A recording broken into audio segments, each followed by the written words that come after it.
right, so many of us saw this Ezra Klein, Ta-Nehisi Coates interview, and while it was interesting to watch, it was a little disappointing because Klein continued to defend this Charlie Kirk headline, right? Charlie Kirk was doing politics the right way, which I should say off the bat, I don't agree with.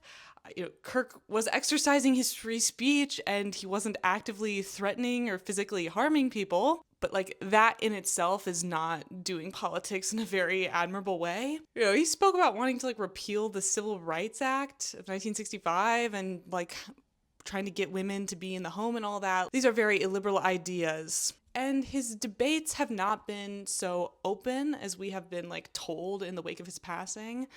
I write for my college newspaper, and one of our columnists was blacklisted from Charlie Kirk's event when he came to the University of Illinois.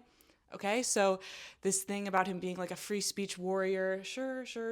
And anyway, many people came away from this Ezra Klein video saying that he was basically a centrist lib because he argued that we should run pro-life candidates in red states. So there are two important points that I want to make here. And the first is that Klein has also said that he's open to running economic populists where he thinks they would succeed. Do Democrats need to become more populist, more moderate, more socialist?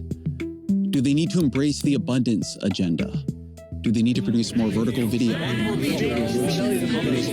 The answer is yes, they do. All of them, but none of them in particular. The Democratic Party does not need to choose to be one thing. It needs to choose to be more things. So it's not like he's opposed to Mamdani, Bernie Sanders type candidates. And I mean, I think the 2025 election backs him up on that. Mamdani did something so inspirational in New York. I can't believe that we got an acceptance speech opening with a Eugene Debs quote. Like, oh my God. This guy's like the real deal. And I hope he succeeds in office. And Klein says himself he hopes Mamdani does succeed in office. But the other victories happened in blue and purple states, New Jersey, Virginia, Georgia.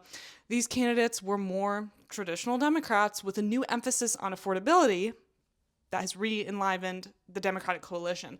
This is undoubtedly good. Affordability is one major piece of the puzzle that we as Democrats, leftists, now have to work with. But it's important to keep in mind that these are blue and purple states, and we have to wonder what would it take for Democrats to win in a red state, a real red state, a state like Kansas or Idaho or South Dakota.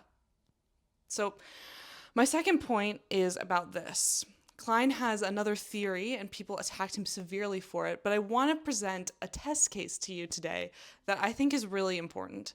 The way Klein framed this proposal was not in its most crystallized form, and we're going to talk about that, but here's what he had to say. I said that the question for me is, how do we win Senate seats in places like Kansas and Missouri and Ohio? I said, I would like to see us doing things like in red states, and here I meant redder than those, running pro-life candidates. People got real upset about that, and I get why. Now, there is an easy response to this, which is that in every Republican state that has had abortion on the ballot, like Kansas, the pro-choice option has won. Hold on a second. But wait, that's not true. That's actually not true at all. Because I grew up in South Dakota. I vote in South Dakota, and in 2024, we all voted on Amendment G. Now, South Dakota was one of these states that had an abortion trigger law, meaning that once Roe v. Wade was overturned, basically all women in South Dakota automatically lost the right to abortion overnight. So Dakotans for Health is a political organization that has collected signatures for many ballot measures, including expanding Medicaid and repealing South Dakota's state tax on food. And they collected signatures for Amendment G, which was basically an amendment that would restore the right to abortion in South Dakota under the Roe v. Wade trimester framework. That means that this is not a pro-late-term abortion policy, okay? You could not get an abortion in the final trimester under this framework. The Roe v. Wade trimester framework is first trimester, no regulation of abortion, second trimester, a little more regulation as possible, third trimester, the state can fully prohibit abortion if they so choose, except in the case of the life of the mother being threatened, yada, yada, yada. All this to say, it was not the most progressive policy ballot measure, and there were progressives in South Dakota who criticized it for that. The trimester framework is often viewed as outdated, depending on who you're talking to. But maybe that's okay for South Dakota. It's been a very red state for almost 20 years now, so maybe we moderate on it. Now, the political opposition to Amendment G was truly something to behold. In South Dakota, I saw this in Sioux Falls. There was a robust, well-known opposition campaign at the time that was recognized by its slogan, "Decline to Sign." The Decline to Sign campaigners were trying to prevent Amendment G from even getting on the ballot in the first place. They told people on the street, hey, don't sign Dakotans for Health's petition, which is interesting. We talk about Republicans acting in anti-democratic ways. To sign a petition is not to endorse that policy, right? It's to say, we, the people, want this to be on the ballot and decided by the people. And Decline to Sign's campaign was like, actually, no, we don't want this to be on the ballot, and we don't want this to be decided by the people. And we're going to fund a campaign to tell people that. What the fuck? What if we just do what the people want? Because, like, this is a democracy. Crazy. It's an interesting idea. But that's how much money the Republican Party has in South Dakota. They're funding opposition to Democratic petitions before they even qualify for the general ballot. This is the same South Dakota Republican Party who proposed Amendment X, one of those ballot measures that sought to require a 55% supermajority for constitutional amendments. Luckily, that didn't pass because most people see this as establishment BS. It's so condescending to tell people that they should vote away their say in policymaking. I'm so glad that one didn't pass. But okay, what happened with Amendment G? Well, it did get enough signatures, so Republicans changed tactics. Multiple lawsuits were filed against the way Dakotans for Health collected those signatures, which Dakotans for Health won. This is just insane. This shift in tactics to prevent this from even seeing voters. This tells me that Republicans were scared if abortion access was put on the ballot, it was going to win, like in these other red states. So they were doing every damn thing in their power to stop it from reaching voters. But here's the thing. In the end, it didn't matter because abortion access did not pass last year. Almost 60% of South Dakota voters said, nope, even the Roe v. Wade trimester framework is too extreme for us. We'd rather have no access to abortion. We'd rather have women suffer, actually, with no exceptions for rape or incest. That is depressing, but it is the reality. It will have costs for real lives. It will harm women. But the question that Ezra Klein poses about pro-life candidates in the case of South Dakota remains. Should South Dakota Democrats run a pro-life candidate in 2026? Someone who matches the profile of their state, not the National Democratic Party line. This is my test case for leftists and Democrats who oppose what Klein is saying.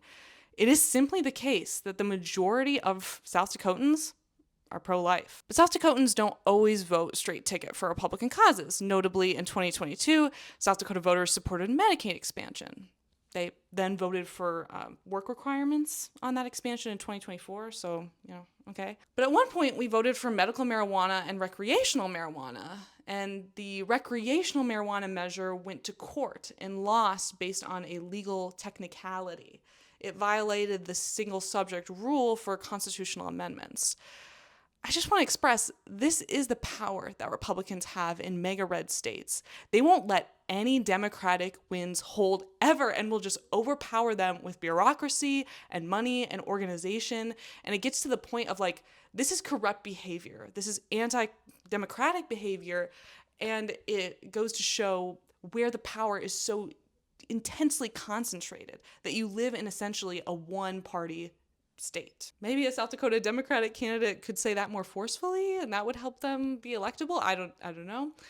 But I don't know. I feel that some form of economic populism or anti-establishment politics could work in South Dakota to a certain extent. It depends on how you're pitching it to this particular constituency. These are the kinds of folks who see Zoran Mamdani and think, wow, the Democrats, they're just getting more and more extreme, you know? They don't know how real folk live. They don't know that socialism is bad.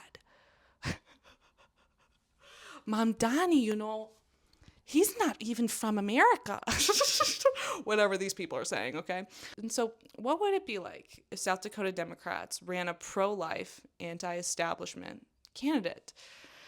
Now, the establishment Democrats in South Dakota probably don't want to hear this because I think that within the state Democratic Party, there is this sentiment of like, we can't go back, right? We can't give up on the advancements that we've made as a country. But those advancements are already gone. Like Roe v. Wade is overturned, abortion was voted down by the people, and you have to remain a competitive party somehow. I've worked with people in the South Dakota Democratic Party, and I think they're such good people, and they don't want South Dakotans to feel like they're giving up on the abortion issue. They're giving up on women. They're not supporting the, pieces of the electorate that they've historically supported.